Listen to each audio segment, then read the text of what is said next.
A very good morning to all of you. Welcome to today's news analysis. We are doing the Indian Express papers Chandigarh edition. Now let us quickly look at the topics that we are covering. So first of all, we have a possible Z Biden meeting taking place at the upcoming APEC summit, Asia Pacific Economic Cooperation. Now, here our focus should be on Asia Pacific economic cooperation. The basic elements like Seoul Declaration, etc., briefly we must know. Then, today, November 16th, is Shahid Kartar Singh Sarbaha Martyrdom Day. Right, so today there is an article on the Gadar movement, basically the genesis of Gadar movement, how the migration to US, North America started, and how the Gadar movement took its shape. I would suggest you should read more on this thing. In any ways, it is directly mentioned as part of your syllabus also, right? So Gadar movement, both for mains and prelims, it should be prepared. Then we have the Indo-Pacific Regional Dialogue organized by the Indian Navy. There are 16 other nations that are participating. So here we get to know about the views of the Navy chief regarding the challenges associated with the Navy, especially in the Indian Ocean region. More focus is on the Indian Ocean, and yes, it is mentioned Indo-Pacific, but Indian Ocean more focus is given.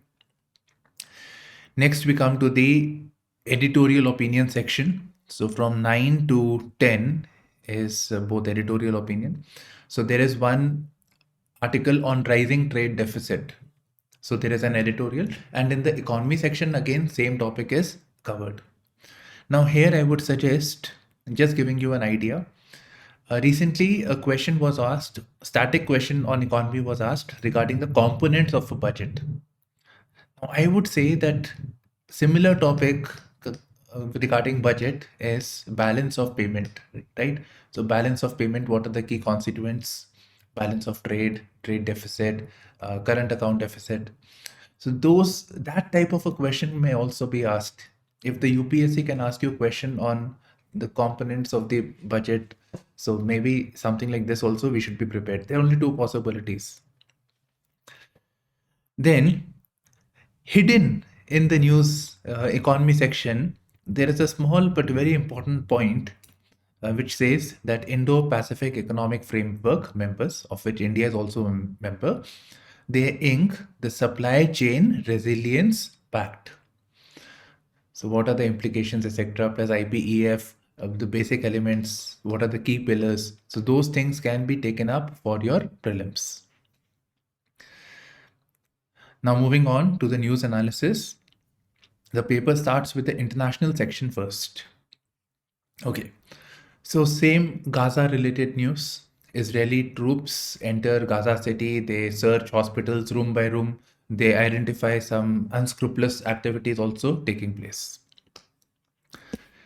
Qatar is looking to, which is basically negotiating between Israel, Palestine, and mainly brokered by the US.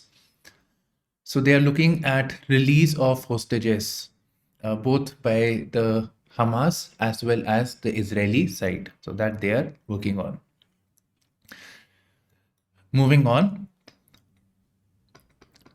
there is a news article which says that there is a possibility of a meeting between President Xi of China and the US President Biden at San Francisco, USA. So a summit is going to take place. And which summit is taking place? Asia Pacific Economic Cooperation Forum. Right, so Asia Pacific countries for promoting trade, etc. So that forum is there. So both leaders may meet over there, and it is possible that there may be a dialogue, and which will help ease tension between the two countries.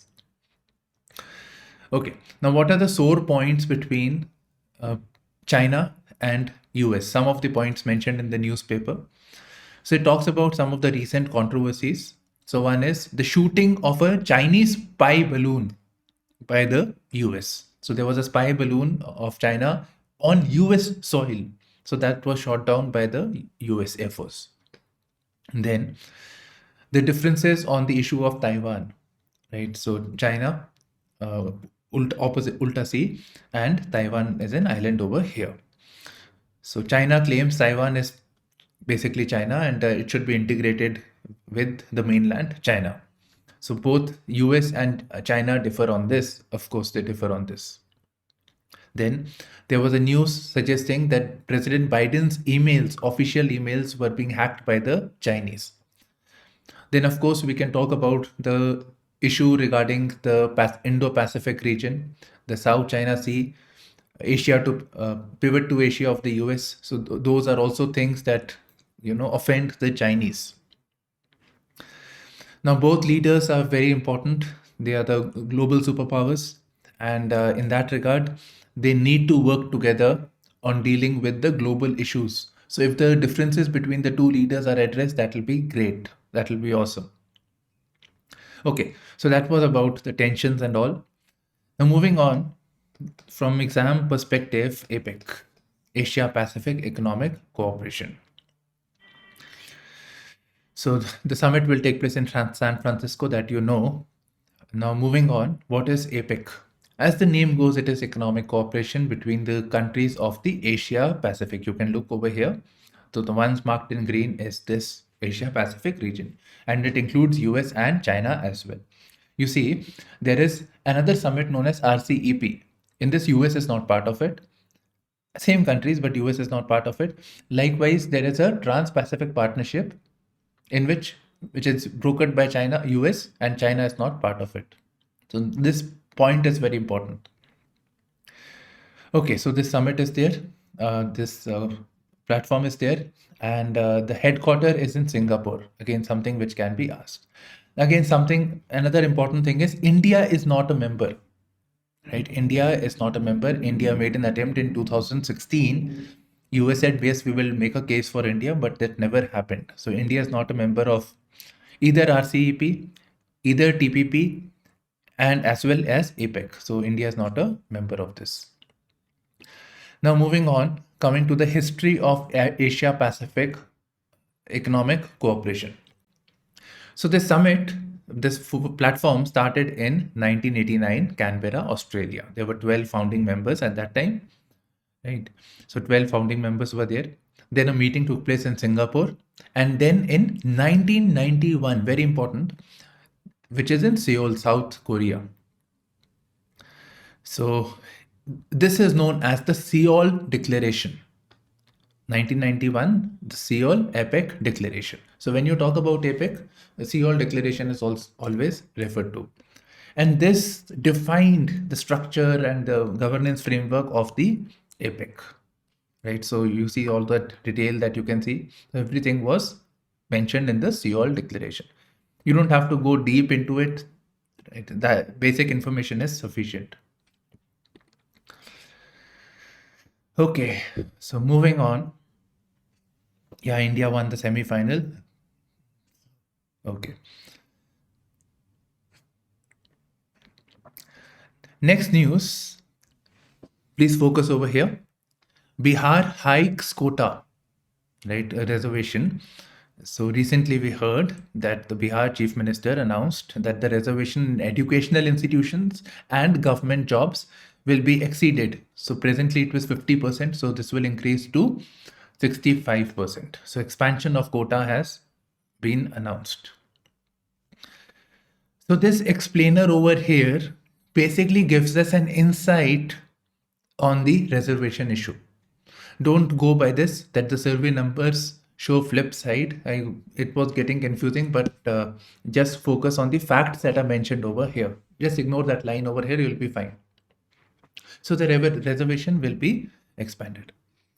Okay, now very quickly, that 50% limit was set by the Supreme Court in the Indira Sani case, and that is also known as the Mandal case.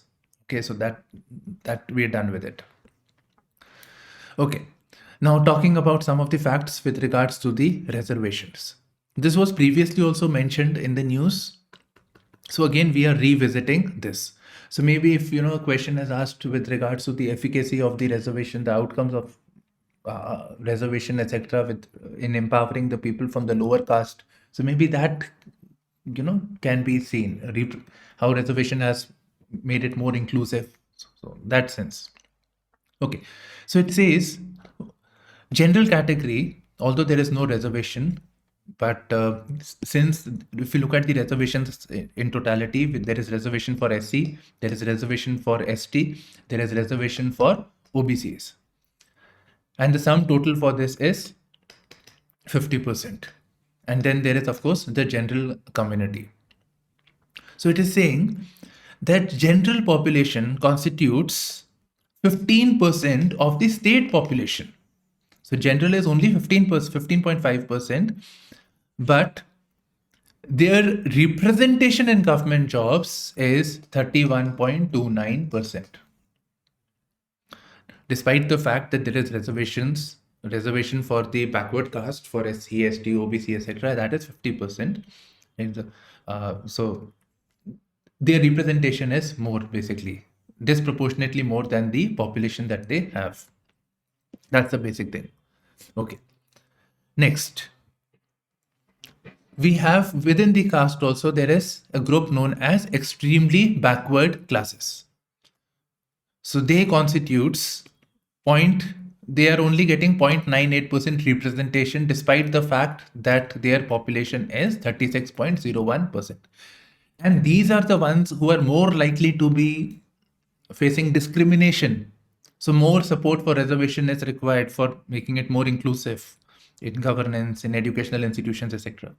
But despite their higher share of population, the representation that they are getting is only 0.98%. Okay, so this is come to light with this Bihar caste survey, which is basically a caste census. Okay. Then it tells us about number of people working in the government jobs, the private sector, etc. So that information we get. Now, there is an observation being made by some of the professors, university of professors, etc., on this regard. So they say that, see, one thing that they're saying is, for empowerment, we have to have more representation of people in the government jobs. So that they are saying. Plus, the chief minister used to say that there should be more government jobs, right? So that more people can get representation. But it is not possible.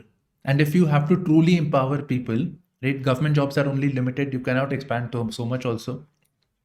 So more non-farm jobs have to be created. And dependence on agriculture has to come down.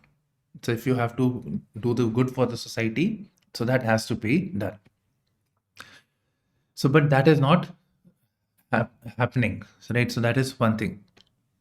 Further expansion of the government jobs and all those things, it will put greater burden on the state exchequer.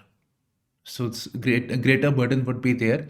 And besides, the state government has announced that cash-based support would be given. For example, rupees 2 lakh to 94 lakh poor families would be given. One-time payment of rupees 1 lakh to 63,000. So this support would be given. But then this again puts greater burden on the state's resources. And thereby the states must inform, there should be some sort of a white paper wherein they tell as to what are the ways of raising the money, from where is the money going to come. So that must be done.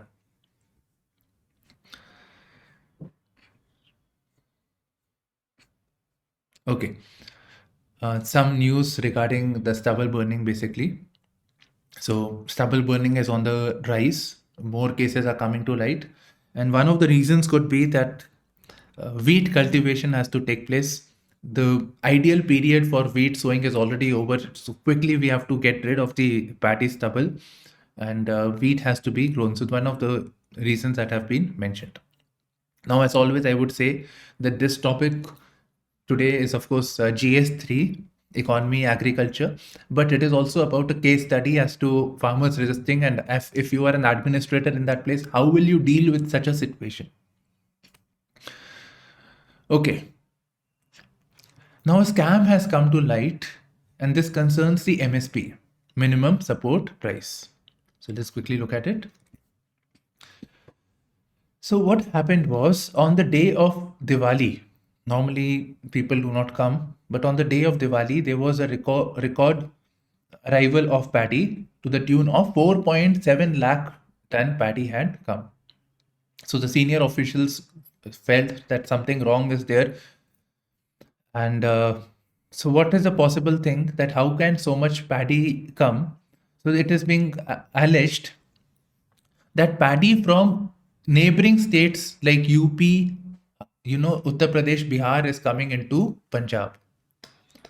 So Punjab is providing this MSP. It has a plus this, what do we call it? The government institution, that Food Corporation of India. So they buy this paddy at MSP rate. That is one of the good points in this Punjab Haryana belt. So what is happening is the traders in UP and Bihar, they buy paddy from the farmers. So they have to sell it at the local prices, which is very, very low. Like for example, rupees 1100 per quintal. So they buy this grains, and then they are selling it to the Food Corporation of India or the Punjab at the MSP rate, which is significantly higher at rupees 2183 per quintal. So the farmers are not benefiting, the traders are benefiting over here. So this is the scam. Plus the Punjab would be, MSP is basically for supporting the Punjab farmers, but the grains are coming from the outside. So the state's resources are being spent in the wrongful way. So that has come to, that allegation is coming forward. Okay. Next is about the Gadar movement. Now, before moving forward, I would just say that this again, nobody will ask you about the scam, but yes, some of the issues regarding the MSP, maybe a one line of, on that you can mention the possibility of misuse. So there you can use it. Okay, so November 16th is the martyrdom day of Shaheed Kartar Singh Sarabha and 6 other Gadaris. So there was this Lahore conspiracy case took place to, to try the people involved in the Gadar movement, and on that he was punished for that. Okay. Now Shaheed Kartar Singh Sarabha was a member of the Gadar party. He was the editor of the Gadar weekly that was published. So let's quickly do this, and then I will discuss some of the important facts of the Gadar party. Okay. So first of all, how did this thing start? So it tells us a brief story as to how the things unfolded. So, or we can say the genesis of the Gadar movement. So first of all, Punjab was annexed by the British in the 19th century. You must have heard about the Anglo-Sikh Wars, the second Anglo-Sikh War around 1848. So that period. Okay. So during the time of Dalhousie, Punjab was annexed. Now with the annexation, the British made efforts to promote agriculture in Punjab. They made efforts on expansion of irrigation canals, expansion of railways so that grains can be transported to the ports. So export-oriented agriculture was promoted over here. Shifting towards cash crops like wheat, cotton, sugar for export. So that was the idea.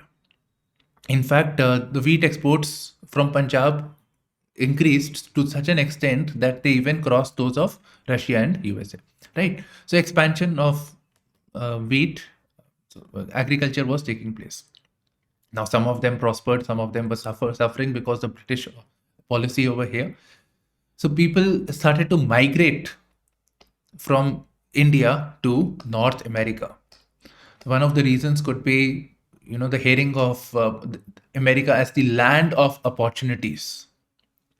So the people from Punjab started migrating out of North America. Some of them enterprising, some of them suffering because of the British policies in Punjab. Okay, so North America. So they started migrating. Now the people who are migrating over here, North America, I mean Canada and US both. So those who were migrating, they were farmers, people from farming background, but more importantly, they had a military background as well. Some of them may have been the soldiers of the Ranjit Singh army, from belonging to that family. Then many of them were incorporated into the British army. So that was there. So military background. Okay, moving on. Now, when these people migrated, they were concerned about the conditions back home, back in Punjab. So Punjabis in North America are concerned about what is happening in Punjab, India. Right? So they were concerned about this. So they also grew more conscious. Plus, they were also seeing that the conditions in the advanced economies, advanced countries like Britain, UK, etc., are much better as to in India. In fact, Indians are getting exploited. So they were much more conscious about this situation. And besides this, when more and more of Indians were going abroad, settling abroad, there was a tension. The locals over there, they saw Asians, Indians, Chinese, etc., with contempt. This also led to anti-Asian riots, right? So the discontent of the locals, plus concerns about what is happening in India, this made the Indian diaspora all the more conscious. Eventually, they decided to mobilize themselves. At this time, even the conditions of the World War were precipitating. So, at 1913, the Ghadar Party was formed in North America. Now, we hear questions regarding who was the founder of the Ghadar Party. So, it is said that it was formed under the leadership of Lala Hardayal, with Sohan Singh Bhakna as its president. Bhagwan Singh Yani were the founding members, right? So there are so many members who were.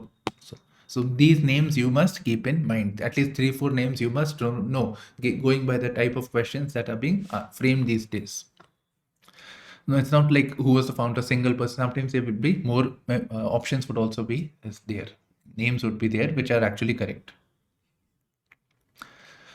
Okay. So the Ghadar Party was formed to mobilize, and okay. And Ghadar itself means mutiny, uprising, rebellion. Okay. So Ghadar Party formed in 1913, and there was also the launch of the weekly news journal known as Ghadar. It was published by Lala Hardayal from San Francisco to mobilize the people, make them aware of the situation, etc. So with this, more and more people got conscious because of the activities of the Ghadar Party. Now, in the midst of the First World War, it was planned that Ghadarites from North America, they would go back to India and they would hold an armed revolution against the British. Now, when they were on their way back, when they reached India, they were greeted by the British in a way, right? The British caught them, and they were tried. And one famous case was the Lahore conspiracy case, in which even Shahid Kartar Singh Sarabha was tried and eventually executed. Okay, so this was about the Ghadar Party, how it started briefly. Lahore conspiracy case trial is associated with the Ghadar movement. This is important. You know about the founding members of the Ghadar Party? Okay. So they were the other members who were tried during the Lahore conspiracy case. So Ghadar Party is important from both prelims as well as the mains point of view. Next, we have an advertorial actually. Advertisement by the government, and basically showcasing the good work done by the Haryana government in empowering women. Now, this may be, if let's say you are asked a question regarding this, so the points would still remain the same, even if we're just discussing Haryana at the moment. Pan India, the things remain the same. Okay, so what steps are being taken? So, first of all, I would say regarding the Prime Minister itself, so we always use this term empowering women. women empowerment. New term came to light was that that we the concept was that we have development. When we have development, we will empower women. Now the new approach, the stated approach, is having a women-led development. That is a short way of empowering women. That will naturally happen. The country will develop, plus women will also get empowered in that. So women-led development model. Next, representation for women in Panchayati Raj. So, right, so reservation is there in the PRI institutions. Time to time, the states have expanded this. So this provides greater voice to the women in the local body governance, etc. Then there was 2015, the Beti Bachao, Beti Padhao Andolan, the campaign. Education of the women plus study. It will address the issue of child marriage also. It will naturally lead to empowerment of the women. 50% of the reservation percent participation of women in PRI. So that is there. Then the state is following a multifaceted approach. So this is simple, focusing on higher education of the women, right? So women having higher education, going to college education, etc. So why is this important? So one, it delays the age of marriage. Second, it provides prospects for better jobs. So that would be their jobs, means empowerment, greater say in family affairs, etc. Then to address the issue of school dropouts, especially the girl child tends to drop out. So having more number of schools in vicinity. So secondary schools within a 3 kilometer radius. Okay, so that is there. Then to ensure safe transportation, so girl child is able to travel safely. So Chhatra Parivahan Suraksha Yojana, so that is there. 181 special buses dedicated to transporting girls to schools and colleges. So safety, women safety thing is being addressed. Safe transportation is one way. Then care for their newborns, including of course, that includes the girl child as well. Plus grant for the disabled women employees. Besides, for women safety, again, there are these women police force, Mahila Police Thana, then Durga Shakti app, Durga Shakti Vahani, Durga Shakti Rapid Action Force. So those steps are there. Now, let me briefly sum up. Representation in local bodies, multifaceted approach. Everything is multifaceted. Education, women safety. Safety includes travel, and also the police, special focus on women safety through policing also. Next, Navy chief flags fragile situation in South China Sea. We hardly hear anything with this South China Sea in this article. Anyways, so Navy chief flags fragile situation in South China Sea. Now, this article is basically about the Indo-Pacific regional dialogue. I'll share this on the Telegram, IPRD. Okay. So this is a summit that is organized by the Indian Navy, and there are other countries, the member Asia, the Indian Ocean Rim countries also participate in this. So this is basically an approach of the Indian Navy to collaborate with the member nations, plus showcasing India's naval prowess.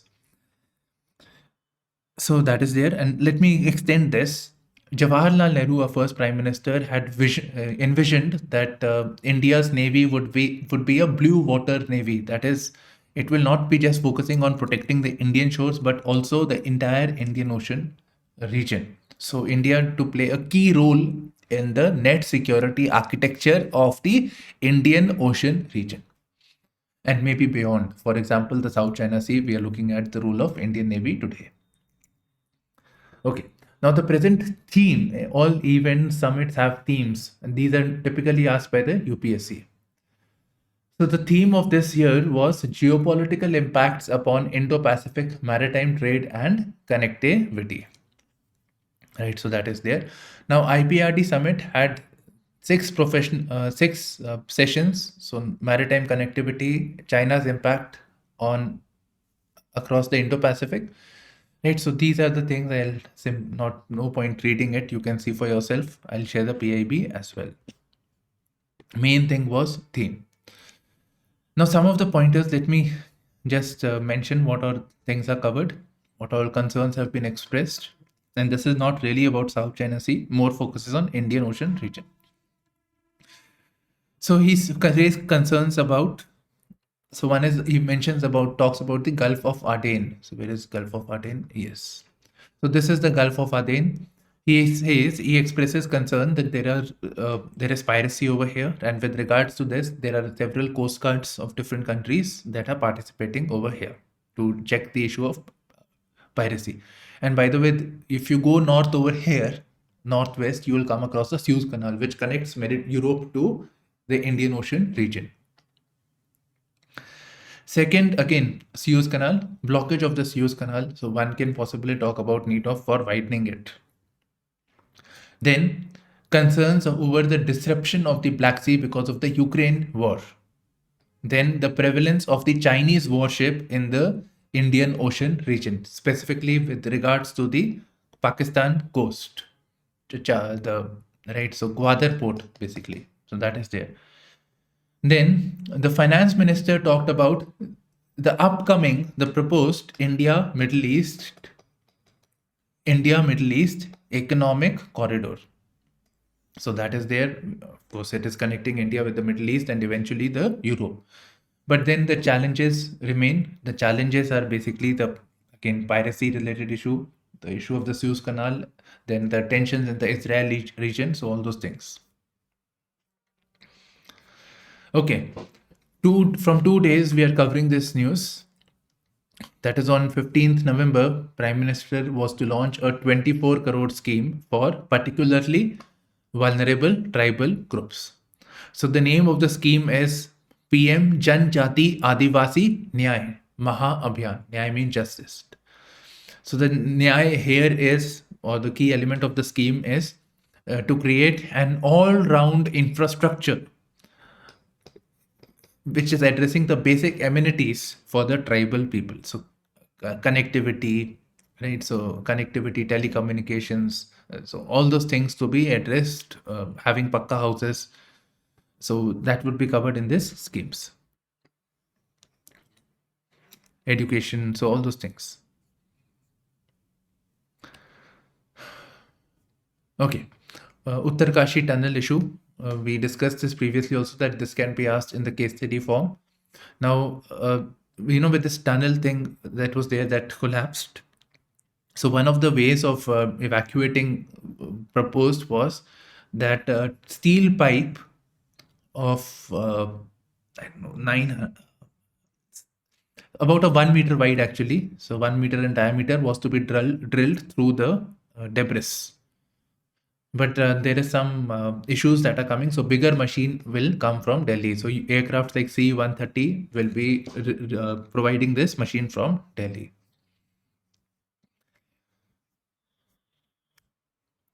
Coming to the editorial page. Okay. So first article is about the trade deficit. So it says the trade deficits needs to be monitored. So what is that talking about? So recent data that is coming from the government with regards to export import, it is saying that exports grew by 6.29%. Very good. It's a very welcome thing that exports are increasing. But at the same time, the imports have gone up by 14%.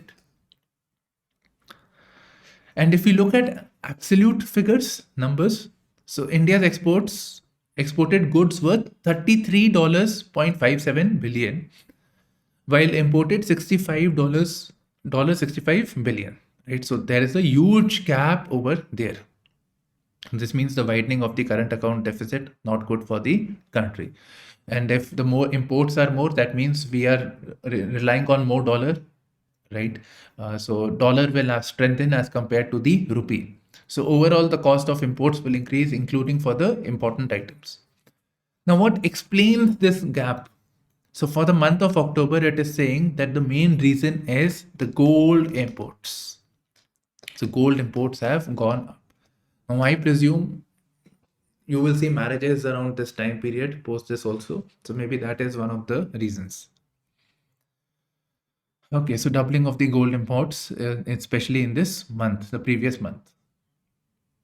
So this is a cause of concern.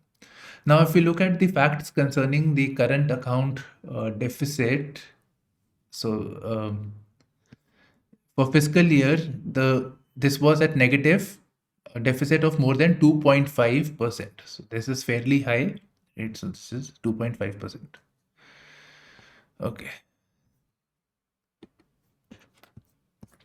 Moving on, next article, ease of control. This is about the recently proposed draft broadcasting regulation bill. So previously we discussed it. Now this is a fairly critical article over here. So what I've done is I've referred to this one, key features of the draft broadcasting services regulation bill. So there the provisions are mentioned. You must know this first. And then the yesterday's article, which was talking about some of the issues. So that I've combined together over here. So long story cut short, there is a bill concerning the broadcasting sector. Broadcasting means your television. Now it will also include the OTT medium, etc. So the television cable, etc., the cable communication that we used to have, D2H, etc. So now all of this will come under a single umbrella. So there'll be single regulation for OTT as well as cable, etc. So that is there. So it will repeal or scrap the old laws, right? So that will be done. The government says the idea is promoting ease of doing business so that there is a simple single regulatory system. It is easier to comply all those things. Otherwise, imagine a show that is coming on OTT and normally it is coming on, let's say movie is released, Jawan movie, so on OTT as well as let's say on Sony television, cable television also it is showcasing. So the producers will have to take license from the OTT also, different one regulations and separate regulation for cable. So this obviously will help in ease of doing business. The author is making a critical remark over here that this is more for ease of control. The government wants to control things, so having single regulation will help ease of control. Okay, next. The bill proposes that there shall be a content evaluation committee, which includes some members from the government, some members from the domain, so that will be there. Now it's very easy. One can say that this could be an element of censure, greater censure over here. The creativity may get hampered if you have to take a critical viewpoint. So that's how you can put it. Then for non-compliance, there shall be statutory penalties. For example, not showcasing that advertisements or that smoking is bad and all those things. So statutory penalties would be there, and the monetary penalties would be in line with the financial status capacity of the entity into account.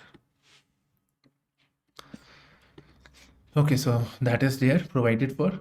Further, it provides for a dispute resolution mechanism. If somebody has a concern, for example, regulatory issues or penalty is being imposed on that person, so dispute resolution mechanism is provided for. And one more thing, yesterday it was there, somebody engaging in current affairs business or broadcasting news, etc. So they have to abide by the program and advisory code. Now, one problematic thing is that there are these terms like half truth, right? Offend someone. So some vague terms are used under which, so they have to abide by this, otherwise they'll be held liable. So that's a problem, right? It's a vague definition of certain vague terms are there, they are not defined. So this may create a problem. Okay. Next, the cost of ambivalence. This is about the paradoxical policy of the government with regards to alcohol in India. So this is, yeah, so basically some paradoxes have been explained with respect to the use of alcohol. Okay. So one is that recently data had come up with regards to the alcohol use, right? So the term of alcohol use, the term was used. Now, the author suggests that rather than alcohol use, the term should be alcohol abuse, right? How much alcohol abuse is taking place. So that should be the term. That alcohol by default is bad, right? So that's an abuse. Okay, next. When we see women consuming alcohol, when male and women, so this is seen as a more negative thing. So that is there. Now coming to the WHO, WHO has changed its stance on alcohol. So previously they used to say that some alcohol is good, some alcohol is fine, but drinking in excess is bad. But now with the latest studies, etc., they say that any amount of alcohol consumed is harmful. So even the WHO has changed its stance. Now looking at India, we have the directive principles of state policy, which has this Article 47, which prohibits alcohol, which provides for prohibition of alcohol except for medicinal purposes. Now, looking at government's policy over here, the government has gone by the approach of licensing, regulating alcohol. So licensing, that is, if somebody wants to sell alcohol, they need to have a license and a permit. But what we are seeing is the government is freely issuing licenses. So every corner, every place, you will find a liquor vendor. So that is there. So that's a paradox. Now, in certain states like, let's say, Tamil Nadu, Kerala, etc., there are a lot of hooch-related deaths. Illegally made alcohol, people drunk, they died because of that. So the state has gone into the business of selling alcohol. So state government is selling alcohol for promoting citizen safety.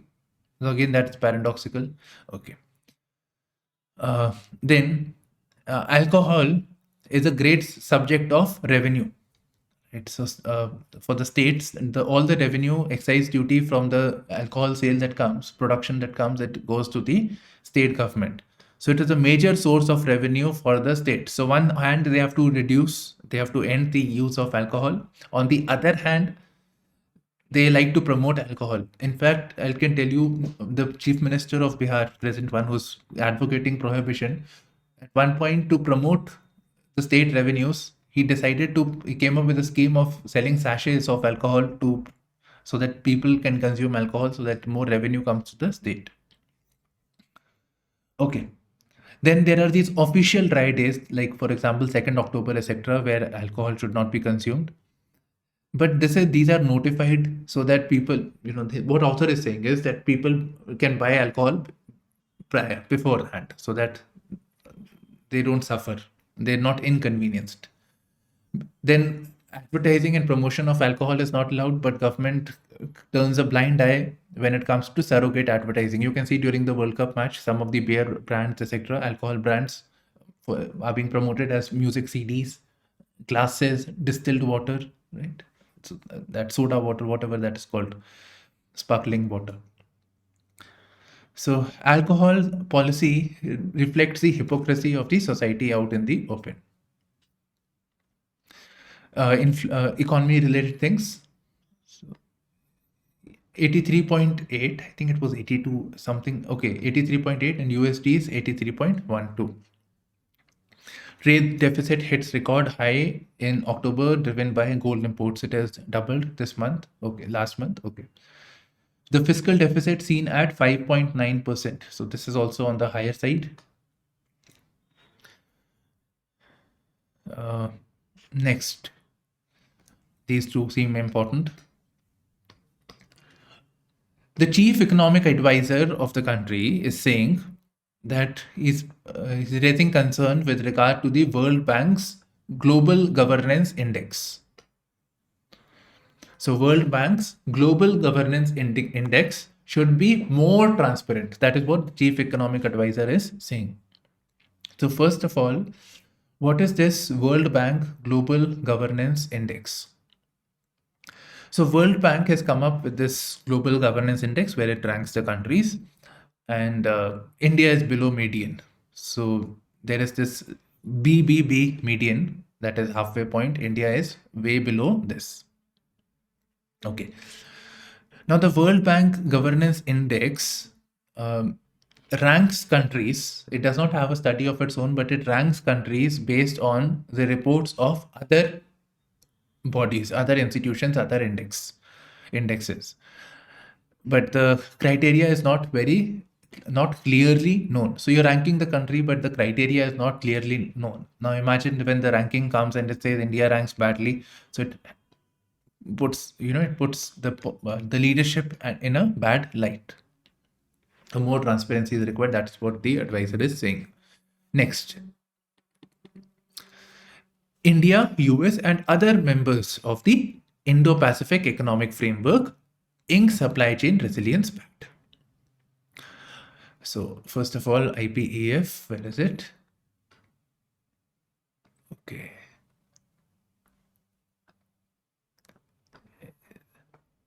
Okay, so it's very simple.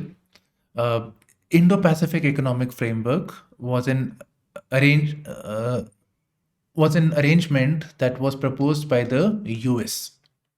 Yeah, it was a arrangement proposed by the US, and it is alleged that it was with an eye on China's the China's initiative of Belt and Road Initiative, etc. So this is the counter from the US, which US denies, but we know it is. Okay. So they came up with this Indo-Pacific Economic Framework.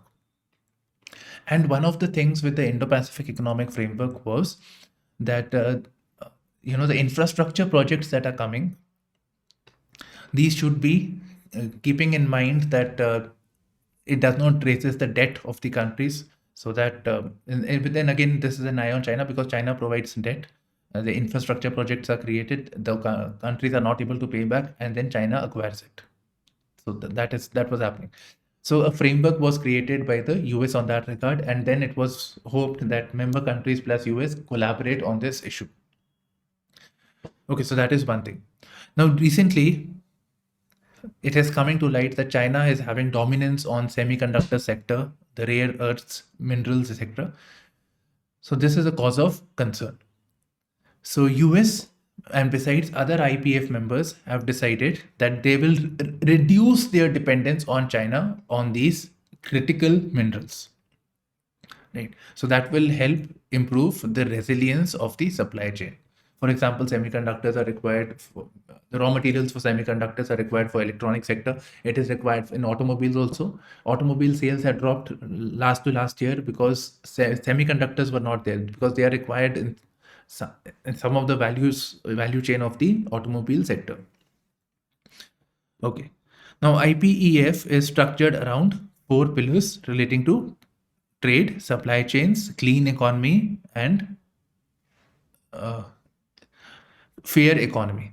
India has not joined the pillar on trade, except trade. All the pillars except trade, India has joined all the pillars.